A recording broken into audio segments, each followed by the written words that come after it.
He was standing over my father's coffin, and he was smiling, not the kind of smile you give when you lose someone. It was calm, controlled, like he had just closed a deal no one else understood.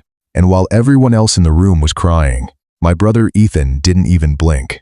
That's the moment I should have known something was wrong. Because just a few minutes later, the lawyer opened my father's will, and my entire life broke in front of strangers. Millions of dollars, companies, properties, everything my father built, all of it went to Ethan. And me? Almost nothing. A small house, a modest account, and a letter that said, "Daniel will understand." But I didn't understand. Not then. Not at all.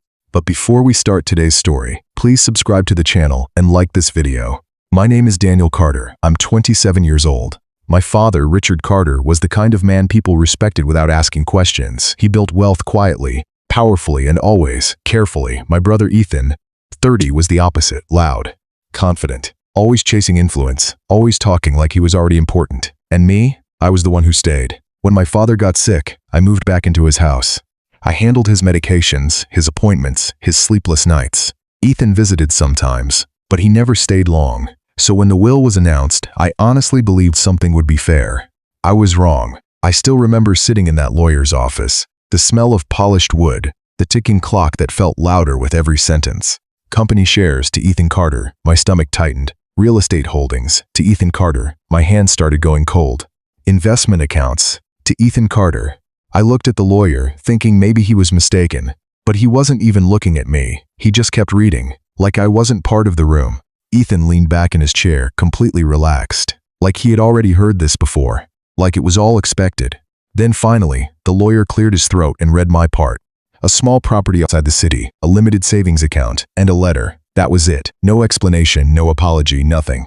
I remember laughing once under my breath, not because it was funny, but because it didn't feel real. My whole life with my father, reduced to a few lines on paper. When it ended, Ethan stood up first.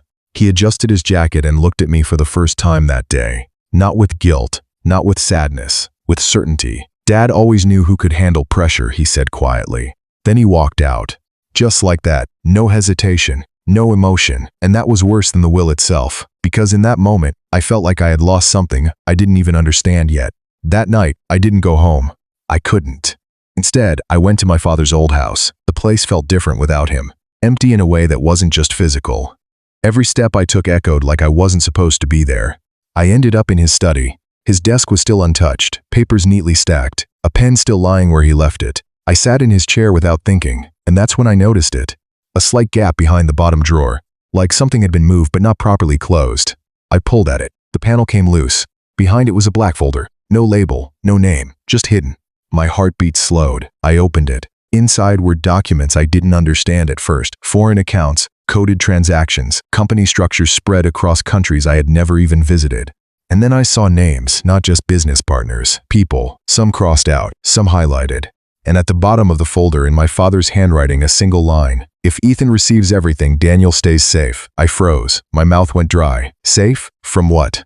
Before my mind could even start making sense of it, I heard something behind me. A soft creak, like a floorboard stepping under weight. Slowly I turned. Ethan was standing in the doorway.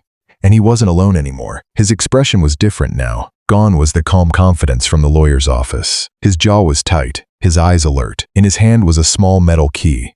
I had never seen it before. "You shouldn't be here," he said quietly. I stood up slowly, still holding the folder. "What is this, Ethan?" My voice cracked. "What did Dad do?" He didn't answer immediately. Instead, he stepped inside and closed the door behind him. That's when I noticed his breathing, controlled, but tense, like he was trying not to panic. "You read it," he finally said. I looked down at the folder. "I don't understand any of this." Ethan laughed once, but there was no humor in it. "Of course you don't." Before I could respond, a loud bang hit the front door of the house. Both of us froze. Then another bang, harder. The entire house shook slightly. Ethan's face changed instantly. "Shh," he whispered. I stepped back. "What is happening?" He grabbed my arm and his grip hurt. "They found out he's gone." "Who?" I asked, my voice rising. He didn't answer. Instead, he pulled the metal key into my hand.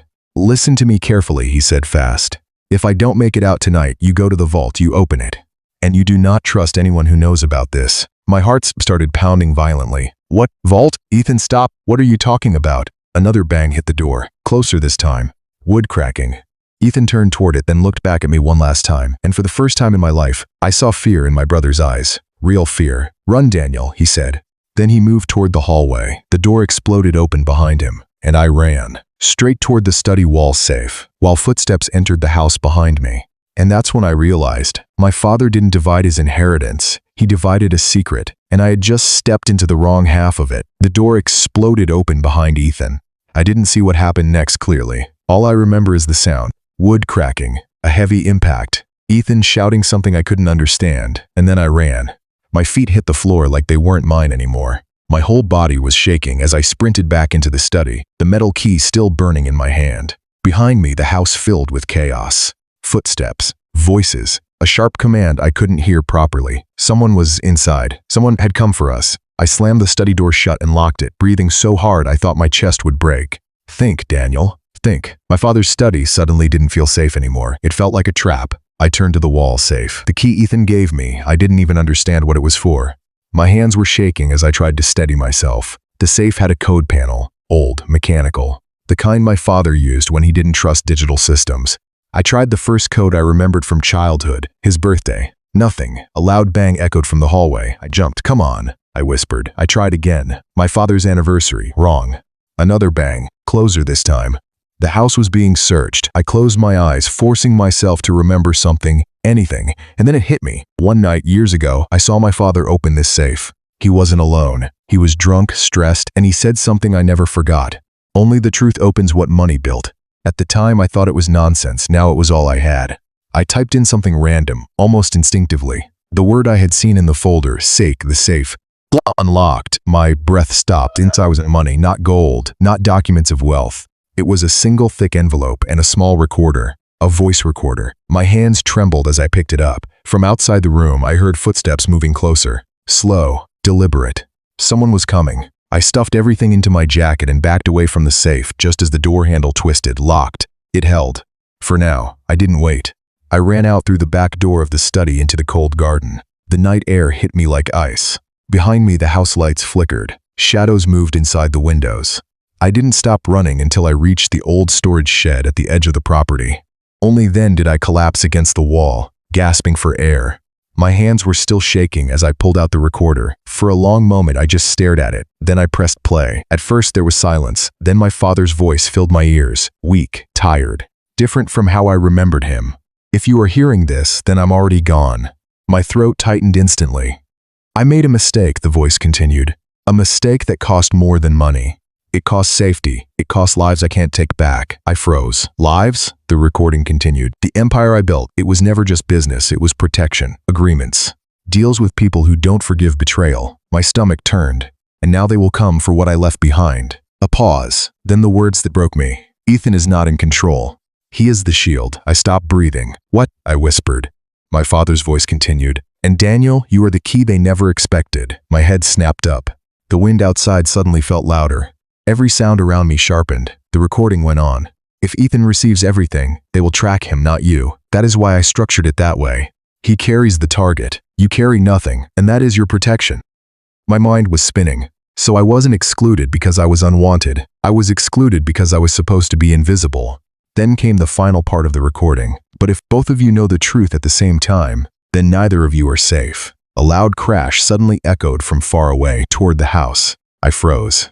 Something was happening there. Then a second voice cut into the recording. Not my father, a stranger. Richard, you really thought splitting it would save them. The recording ended abruptly. Silence. My whole body went cold. And then I understood. This wasn't about inheritance. It was about control, the money, the companies, the assets. They weren't wealth. They were a tracking system, a way to locate whoever held the structure. And Ethan, my brother, was now the visible target. I stood up quickly. I had to go back. Even if it was dangerous, even if I didn't understand everything. Because Ethan was still in that house, I ran back toward the property. But when I reached the main gate, I stopped. The front door was open, completely broken. The lights inside were off. And there was no sound, too quiet. That silence was worse than the chaos before. I stepped inside slowly. Ethan? I called. No answer. I moved through the hallway, every step heavier than the last. Then I saw it. The living room, destroyed. Furniture overturned, glass on the floor. And blood. Just a small trail leaded toward the stairs. My chest tightened. Ethan, I whispered again. I followed the trail upstairs. Every instinct told me to stop, but I didn't. At the top of the stairs, I found him. Ethan was sitting against the wall, breathing heavily, alive, but injured. When he saw me, his eyes widened. "You came back," he whispered. I rushed to him. "What happened?" He coughed, then laughed weakly. "I told you not to trust anyone." I grabbed him. "We need to get out." He shook his head slowly. "No, Daniel, you still don't understand." I looked at him, and for the first time, Ethan looked exhausted. Not strong, not confident, just human. "They didn't come for us," he said quietly. I froze. "They came because the system activated." My heart dropped. "What system?" Ethan looked at me and said the words that changed everything. "Dad didn't leave us an inheritance." He paused. "He left us a countdown." Suddenly, downstairs, something turned on. A soft electronic beep echoed through the house. Then another. Then another. Like systems waking up. Ethan grabbed my arm. "Daniel, whatever you heard on that recorder, it wasn't the full message." My blood ran cold. "Then what is it?" I asked. Ethan looked at the hallway behind me and whispered, "The real message activates when both heirs are in the same place."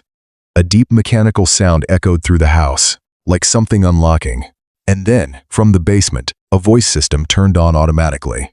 And my father's recorded voice filled the entire house. "If both of you are here, then the final plays has begun." Ethan looked at me slowly, and for the first time I saw pure fear in his eyes again.